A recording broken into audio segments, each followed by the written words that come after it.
Good evening, everyone, and welcome.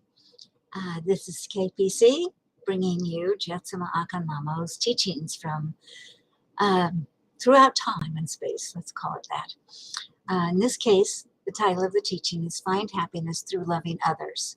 This teaching was actually given in 1989, and it's still true today. So hope you enjoy it.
If you sincerely desire to achieve enlightenment, this is a lesson or a teaching or an attitude that we must master that is of the utmost importance. It's very hard to describe because it seems as though it's one of those abstract things that once described becomes crystallized into something, and we tend to look at it with the attitude of, oh, that's it and there's nothing more. I hope that there's some way that you can understand that there's no way possible to explain the complexity and the depth and the breadth of the insight that I'm about to describe that you must have in order to truly understand your practice, or in order to even think about achieving enlightenment and even beginning practice.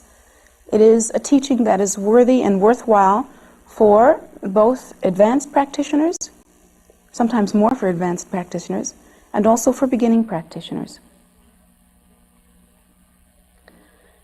It has to do with an attitude and a state of mind. It has to do with an inner posture. And the inner posture is complex enough to need describing and to need meditating on. It's one of those things that cannot be described in a few sentences and then left at that. It must be thought about a great deal.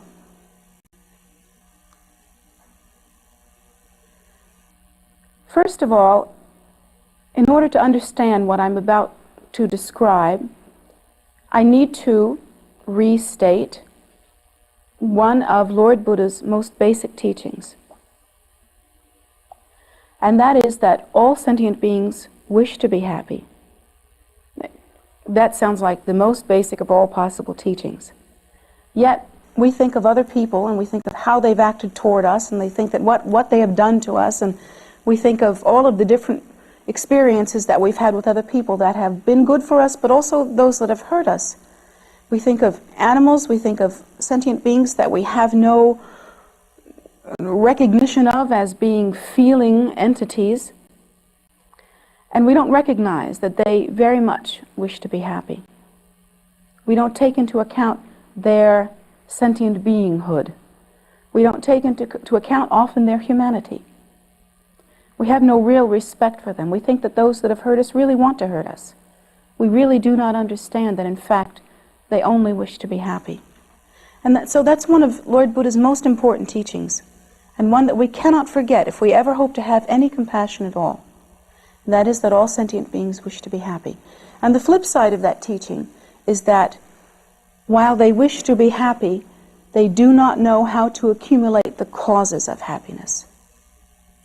And that is a most extraordinary teaching, a most insightful teaching. Of all the many observations one could have made about this world, I think it takes a Buddha to make a simple and yet amazingly profound observation such as that. In our lives, we engage in a lot of activity. We do a lot of things. We keep extremely busy. We're always working hard. And even when we're not working hard, we work hard at doing that. I don't know what it is with us, but we manage to be completely involved with our own lives to the extent that we are convinced that our activity is extremely meaningful.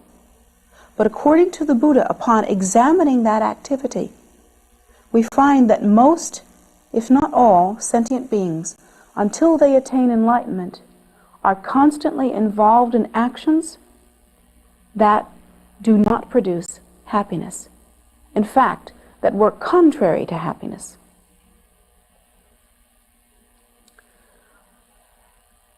It's hard for us to understand this most simple teaching and its ramifications. First of all, it's very difficult to look at other sentient beings, especially those that are involved in what we might call negative behavior. For instance, we might look at a person that robs people, a thief. Or we might look at a murderer. Or we might look at someone that is brutal to other people. Or we might think of somebody that is tight and closed and negative. And we might look at these people, and our automatic internal judgment before we come to understand them is that they're just mean somehow, that there's just something wrong with them. We have no understanding that they really want to be happy. And even the murderer wants to be happy, but somehow is so completely deluded that he thinks this control over the life and death of other people will bring him happiness. In his deluded and twisted way, he is trying to be happy. It's true of people that brutalize people. They're so afraid, they're so deluded somewhere deep inside, that they feel that brutalizing others, that power, will bring them peace or happiness or strength, and they feel that strength will lead to happiness. But it's also true of people that are nice to other people. It's also true of people that are extremely self-absorbed, people who think of nothing other than their own happiness. I know very well of a case of a person who is chronically depressed, chronically and consistently depressed. If that person's actions are examined, we'll find that this person is constantly involved in the very activities that produce unhappiness. He or she is thinking only about themselves. They are thinking only about what they should have to make them happy. They think only about what they can do to alleviate their own suffering. They are, in a very peculiar and difficult to understand way, extremely contracted and self-absorbed.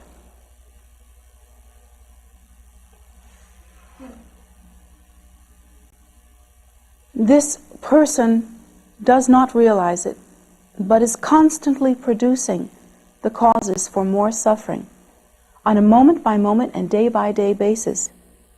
And it continues. It never ends, and it cannot end until the causes for happiness are produced. Because here in this world, and in any other world that I know of, 2 and 2 always seems to make 4. And apple trees always tend to produce apples. They never produce bananas that I know of. And the causes of unhappiness always produce unhappiness. What is it about the fixation upon the self and what I want that continually produces unhappiness? What is it about the fixation on my needs and what I must have and how I must get you to supply it that perpetuates my unhappiness? What is it about manipulating circumstances to produce a scenario that I think will make me happy that constantly produces unhappiness? It's difficult to understand, but the more that we engage in that kind of activity, the more we become chronically, compulsively obsessed with the reality of I nature, of ego. The more we concentrate on that kind of self-absorbed activity, the more rigid the ego becomes. The more rigid and unbending the ego becomes, the more we suffer. And Lord Buddha teaches us the reasons for that. They're very easy to understand.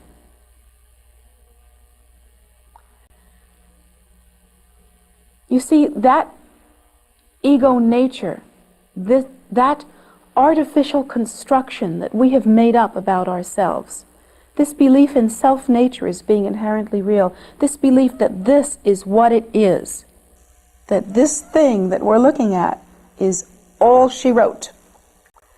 This belief is a false assumption. Therefore, all of our activity, if it is the activity of self-absorption, is based on a false assumption. You might as well be doing like that commercial on TV that I saw the other night, which I thought was wonderful. It was a commercial about a hotel. I don't know the name of the hotel, but the people are lying down in the dust pretending that they're swimming because the hotel doesn't have a pool.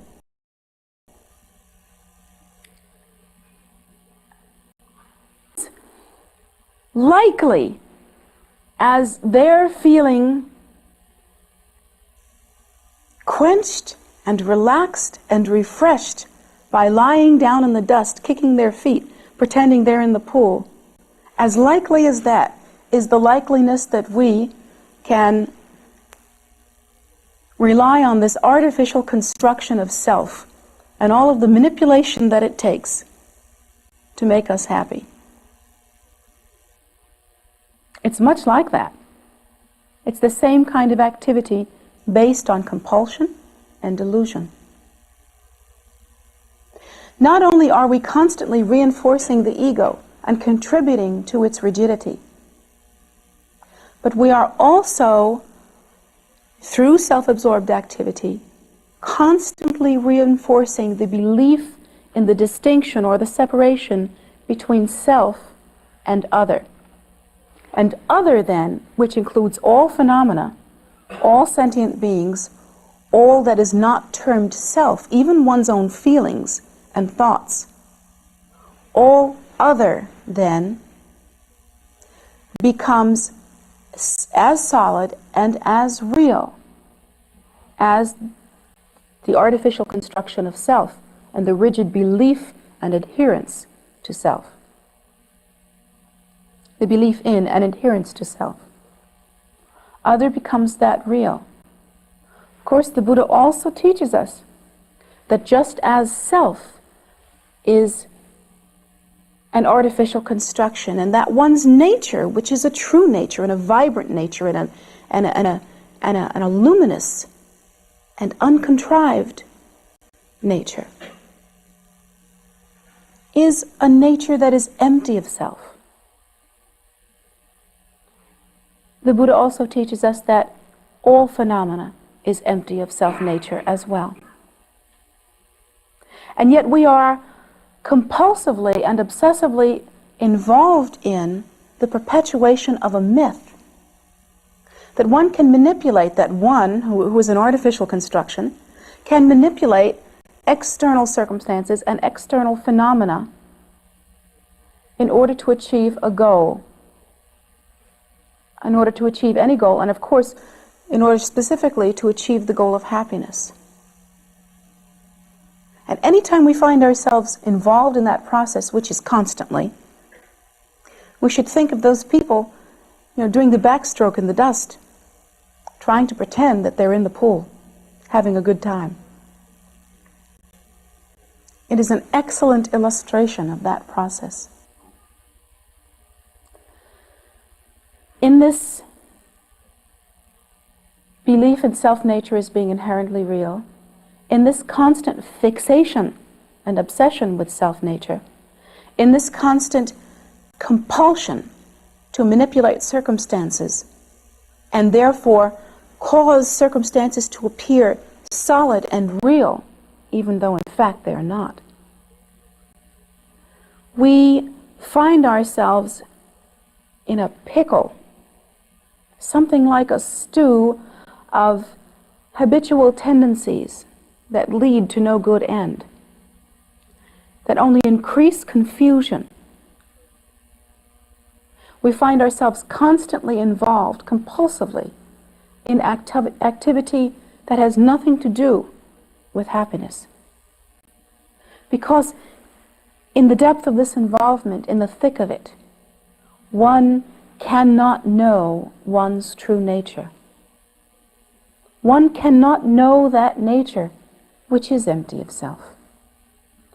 One cannot know that nature which is clear, luminous, innately wakeful, free of all distinction, free of all contrivance. Because the mind is covered over with the compulsion and the delusion and the artificial construction of self-nature. Yet that nature, that is our true nature, that undefiled primordial wisdom state, is synonymous with bliss.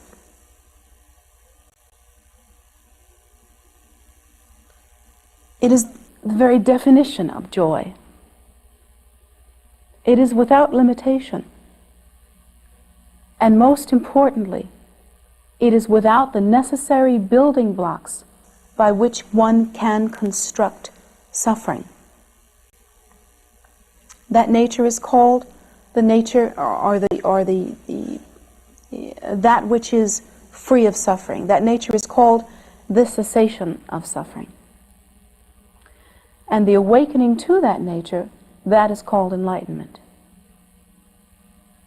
Not the gathering of facts, not the accumulation of knowledge, not the reading of many books,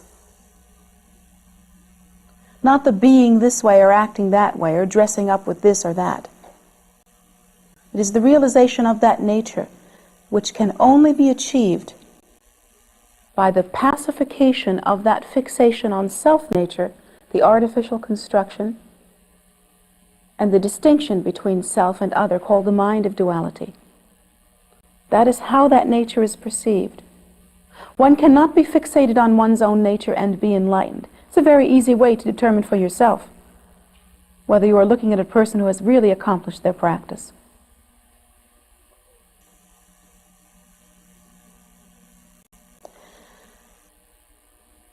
Many people, when they first come into the path, and sadly, many people as they continue on the path, and even after they have practiced a great deal, never quite get this one. They think that it's all about being a great being, or being the New Age, what is the New Age catch-all phrase? A very old soul, my favorite. Not really my favorite, for those of you that are just buying the tape. I wanted to make that very clear. It seems as though we do not understand, and we somehow use our practice, use our spirituality, use our lives, sadly, to perpetuate the causes for more suffering.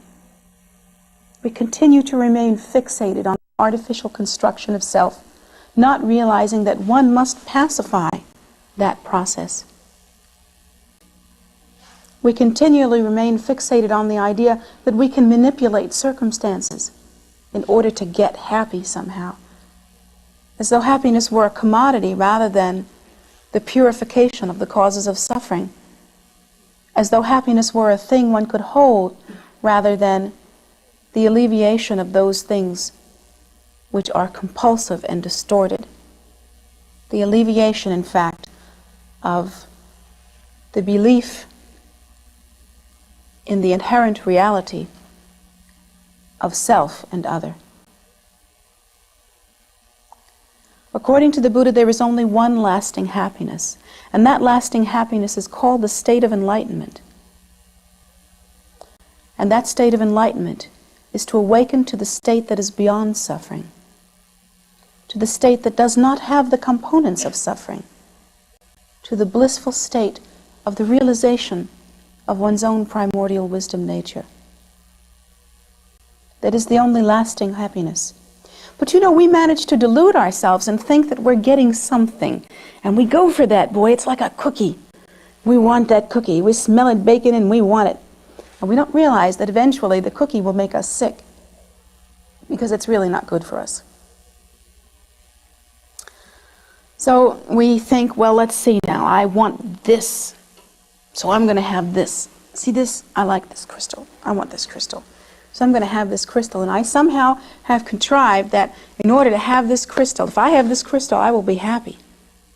And for the moment that I take this crystal, there's a feeling of success. I bought it, I've got it, it's mine. There's a feeling of success.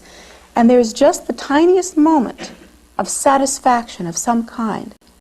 But what we manage to ignore is that that satisfaction doesn't last long at all. How long does it last? 30 seconds, a minute. I've never even seen it last a week. Somehow, though, we do not understand that. Those of us that experience a lot of inner confusion manage to convince ourselves that if we can just keep having things, or doing things, or are creating approval, having approval, winning, being on top. If we can just keep doing them one right after another, we can keep above it. Those of us that have done perhaps a little practice or somehow have the great blessing of a little space in our minds might think, I feel a little sick inside. It ain't working. It just isn't happening.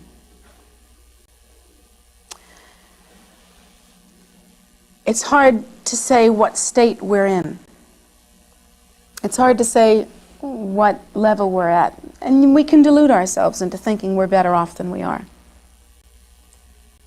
It's better for all of us to think of ourselves, much better, for all of us, advanced practitioners or not, to think of ourselves as the people swimming in the dust, and to think how stupid it is to convince yourself that you are refreshed. So I'm going to wind up this class by telling you a story. My husband has asked me to give him credit for this, so I think I have to. I never give him credit for the other things I plagiarize from him, but of the two of us, he has the much better sense of humor.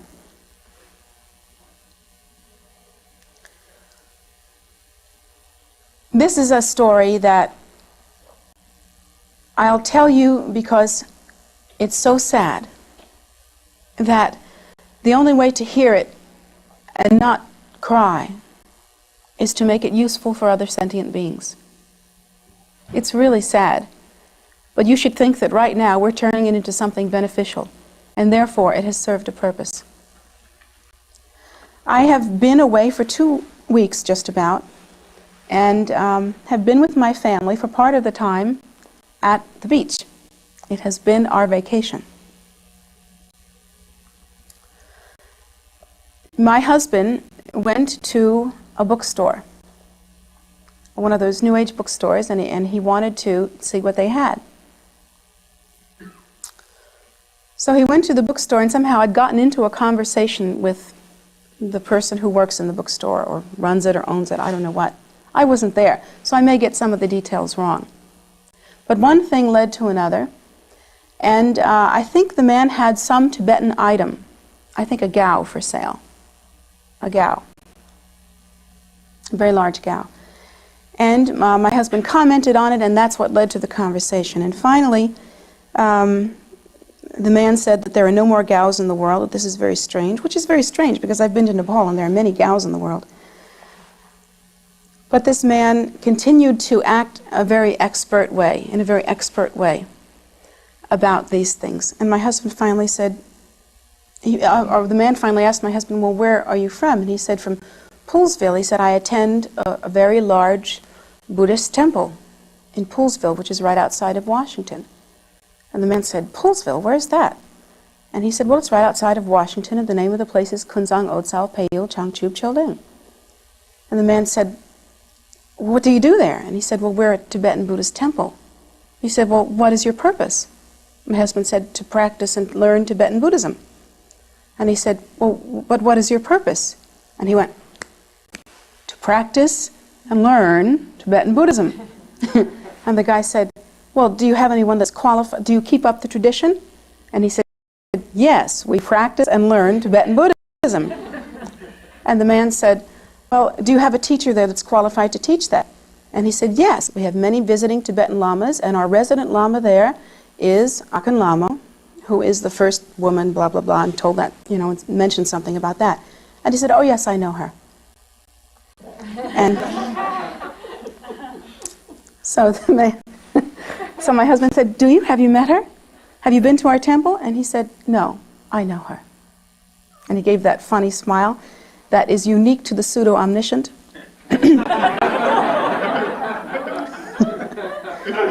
And he didn't say that he was my husband, you understand, so this thing is getting worse and worse.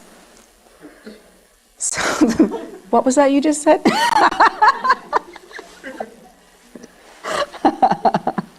So this man said, I know her. And he said, well, how do you know her?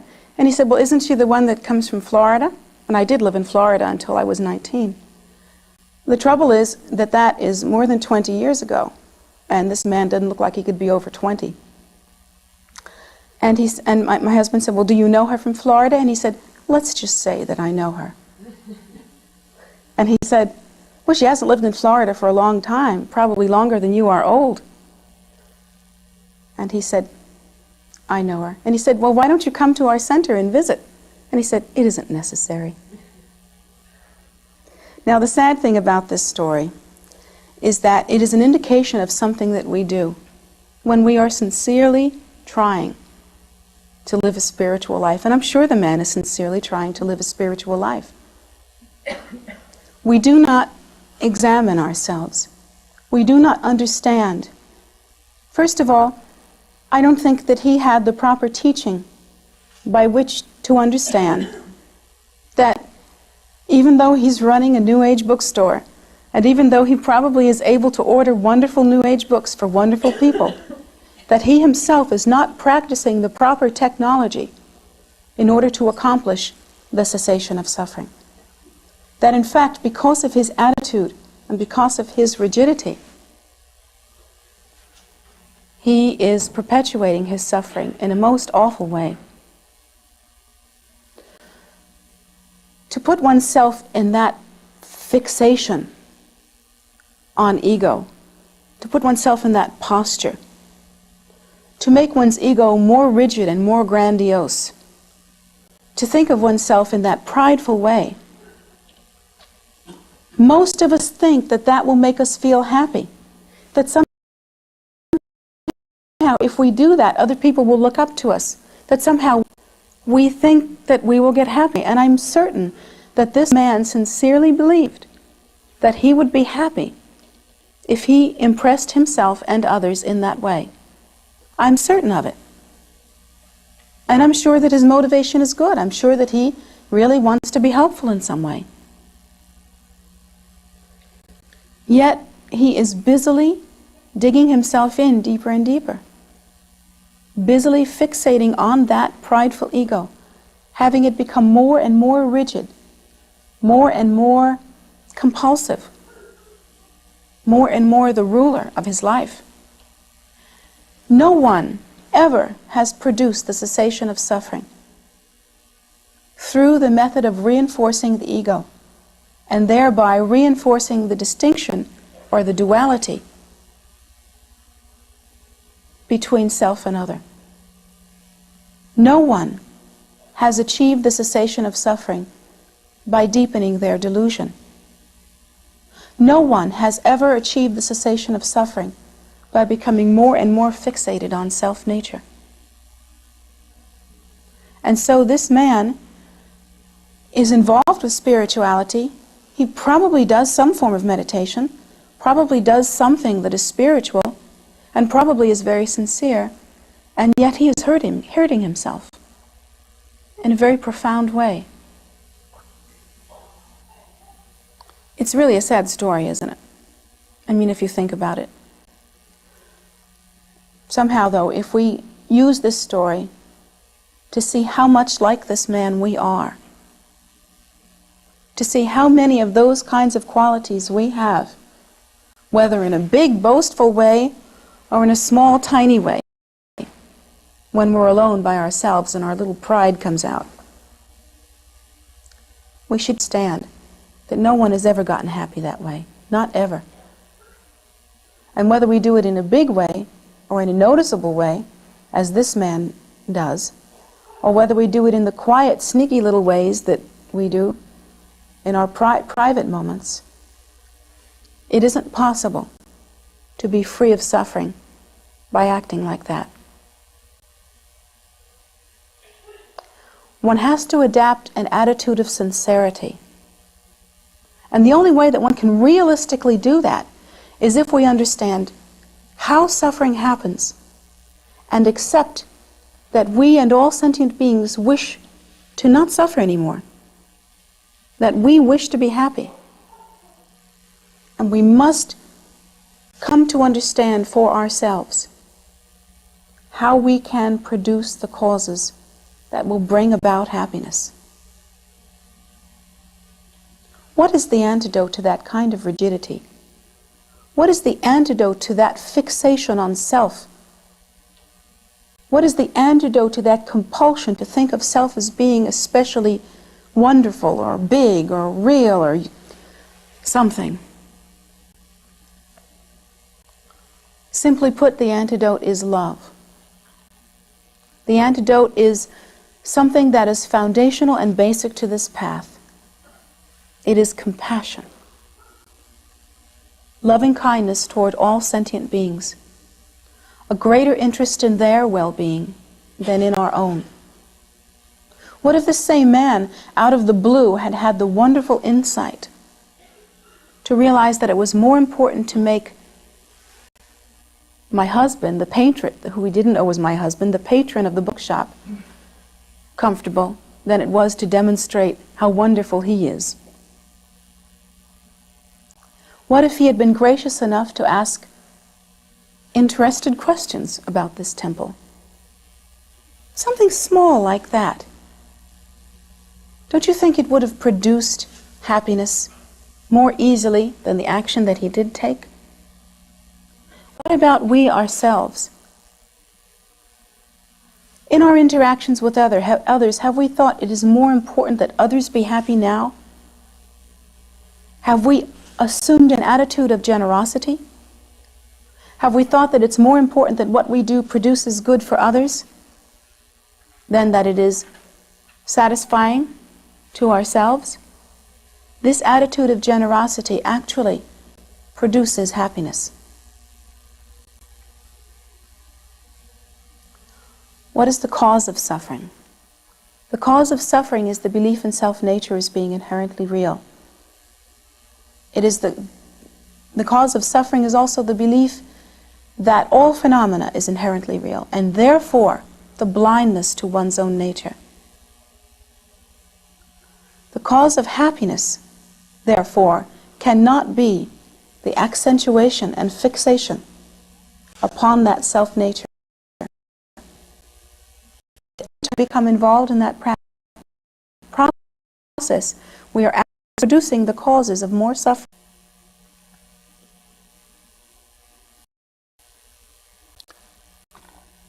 The causes of happiness, then, are generosity, are developing a sense of spaciousness in mind. The ultimate cause of happiness is to realize one's own primordial wisdom nature. It is the only true and lasting cause of happiness.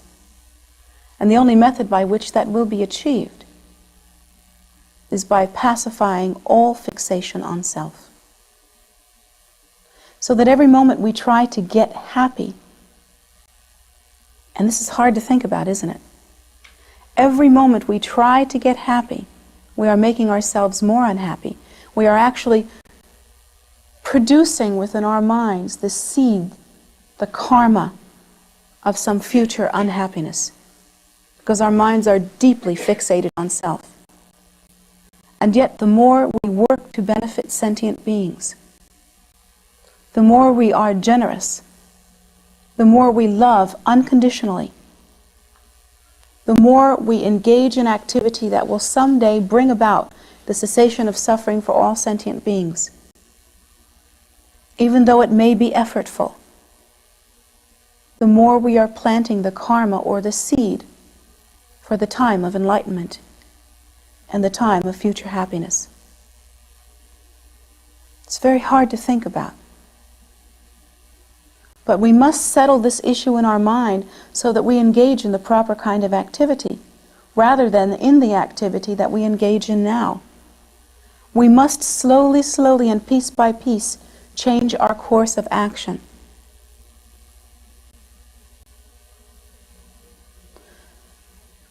Otherwise, we can keep ourselves on the wheel of death and rebirth for a very long time, deluding ourselves into thinking that we are getting ahead, that we are making progress. The only true progress is to get off the wheel completely. And one gets off the wheel completely by realizing and awakening to the precious state of enlightenment, one's own primordial wisdom nature. That is the state without suffering, and it is the end of suffering. In conclusion, Lord Buddha teaches us that there is an end to suffering, and that is that end. The truth of cessation is hope, is the only hope that one is truly allowed on this path. And so I hope that you will take that hope and hold it in your heart and make it the lamp that guides you, the only one, so that you don't throw yourself into the mud or the dust and find yourself kicking and thrashing around trying to convince yourself that you are happy and refreshed. But rather, register in the place with the pool.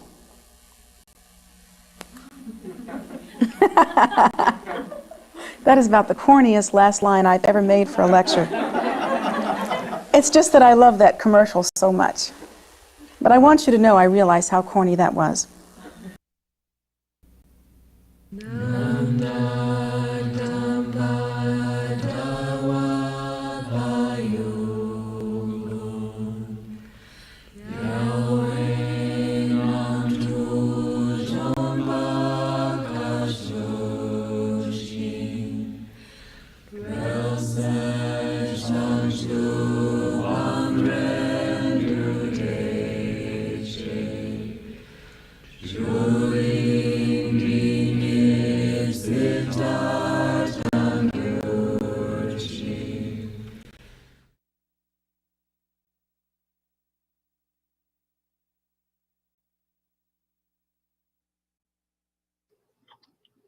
Thank you all so much for joining us today, and I hope you enjoyed the teaching. We have lots of online events here at KPC right now. We have these teachings by Jetsunma on Wednesdays at 7:30 p.m. and Sundays at 11 a.m. on YouTube. We have also on YouTube, we have meditations on the weekends, on Saturday and Sunday mornings at 10 a.m. And in addition, we have Medicine Buddha practice every night at 7 p.m. And that's on Facebook Live. It's a short Medicine Buddha practice that Jetsunma condensed from the traditional longer practices. And it's quite a potent condensed practice that brings about the blessings of Medicine Buddha for this time when so many suffer from illness and a variety of things related to that. So we've been doing that every evening at 7, and people join in and offer their requests for prayers and engage in that. So you have a feeling of camaraderie with people, and you can put your prayers in and they can put their prayers in, and everybody, there's something powerful about a group practicing. So make use of it if you can. Also daily we have a soak or food offering ceremony.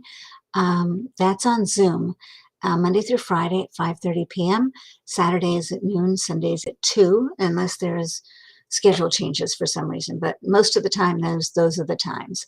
And if you go on the calendar on KPC's website, tara.org, and you look at the